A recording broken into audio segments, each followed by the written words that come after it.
आमाच्या विशेष बुलेटिनमध्ये आपलं स्वागत आहे. पाहूया विशेष बातमी. शिवसेनेचे मंत्री गुलाबराव पाटील यांनी ऑपरेशन टायगर 3.0 वर भाष्य करत मोठा दावा केला. उपमुख्यमंत्री एकनाथ शिंदे फारसे बोलत नाहीत, ते फक्त दाढीवर हात फिरवतात आणि त्यानंतर ऑपरेशन टायगर यशस्वी होते, असे म्हणत त्यांनी ठाकरे गटावर निशाणा साधला. तसेच लवकरच आणखी आमदार शिवसेनेत प्रवेश करतील असा दावाही त्यांनी केला. गेलंच पाहिजे, कारण की दौरे केल्याशिवाय बाकी होत नाही, कारण मुलाला जमत नाही तर बापाने तरी केलं पाहिजे. यावरूनच एकनाथ शिंदे म्हटलेले आहे की मी यादीच महाराष्ट्र पिंजून काढलाय. फिरणार आहे ते पहिलेपासून फिरणारे नेते म्हणून एकनाथ शिंदेचं नाव आहे. रात्री 2-2 वाजेपर्यंत काम करणारा नेता म्हणून एकनाथ शिंदेचं नाव आहे. शेवटचा माणूस त्याचं काम संपेपर्यंत न हलणारा नेता म्हणजे एकनाथ शिंदेचं नाव आहे. त्याच्यामुळेच तर ते लोकांच्या मनात आहे, बहिणीच्या मनात आहे, भावाच्या मनात आहे, शेतकऱ्याच्या मनात आहे, वारकऱ्याच्या मनात आहे. बघा ना, शब्द दिला होता मुक्ताईला की पुढच्या वर्षी मी चांदीचा रथ पाठवेल, यावर्षी आला. असा आमचा नेता आहे. संजय दिना पाटलांकडून पत्रकारांना शिवीगाळ केल्याचं प्रकरण समोर आले. जीवे मारण्याची धमकी असं व्हायला नाही पाहिजे. झालं असेल तर माझी त्यांना विनंती आहे की पत्रकार हा राज्याचा, देशाचा चौथा स्तंभ आहे. तो आपला आरसा आहे. आरशाला व दगड मारू नये. वादविवाद होत असतात, आमचेही होतात, पण याचा अर्थ असा नाही की शिवीगाळ करणे, मारणे. तर ते आमचे बंधू आहेत, त्यांना सांगेल की याच्या पुढे असं काही होऊ नये अशी त्यांनी काळजी घ्यावी. चोरी प्रकरणामध्ये संजय दिना पाटलांचा फोटो समोर आलेला आहे. पाटील यांनी माफी मागितली पाहिजे का? सॉरी म्हणाल काय अडचण आहे? संजय दिना पाटलांचा बघ, क्षमस्व वीरश्व भूषणम.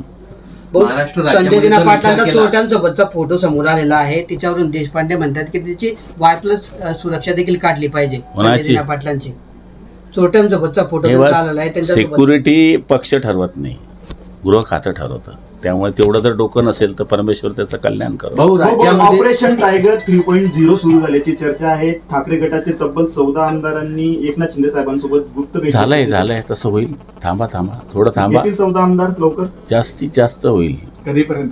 बघा ना तुम्ही, एकनाथ शिंदे बोलत नाही, दाढीवर हात फिरवता. हे स्वतः उद्धव ठाकरेंच्या चिरंजीव आदरणीय युवा नेते आदित्य ठाकरेंनी कबूल केलेलं आहे. जेव्हा ते दाढीवर हात फिरवता तेव्हा टायगर सक्सेस होतो. त्यांनी मिमिक्री केली होती मात्र शिंदे साहेबांची, गाडीवर हात फिरवून. नाही, आवाज तर सुधरो राजा. गुलाबचा आवाज लागतो त्याला. चलो आता एक प्रश्न. राज्यामध्ये जर टीका केलेली आहे, मंदिरासाठी ठाकरेंनी ज्या चांदीच्या विटा दिल्या होत्या त्या गायब झालेल्या आहेत. त्याचं अजूनपर्यंत पोच पावती देखील आम्हाला मिळालेली नाही. शिवसेनेने केलेलं दान हे बघा, ते मला एवढा मोठा विषय माहित नाही, कोणी कोणाला दान केलं. आणि तसं काय असेल तर ते चौकशा होत आहेत राम मंदिराच्या, मी पण ऐकून आहे. मग पण त्याच्यातला मला तो विषयच माहित नाही, तर मला त्याच्यावर बोलणं उचित नाही आहे. राज्यामधलं जे राजकारण आहे ते एकदम गलिच्छ पातळीवर बोलणं एकमेकांबद्दल चाललेलं आहे. आणि याच्यामध्ये तिघही संजय हे सध्या हिटलिस्टवर दिसत आहेत आणि संजयच ह्या अशी वक्तव्य करत आहेत.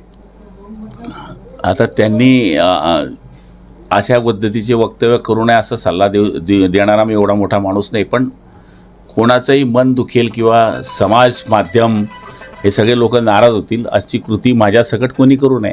महाविकास आघाडीचं सरकार ज्यावेळेस अस्तित्वात आलं त्यावेळी हे मोदींचा फोटो वापरून निवडून आले तशी टीका भाजपकडून करण्यात आली होती.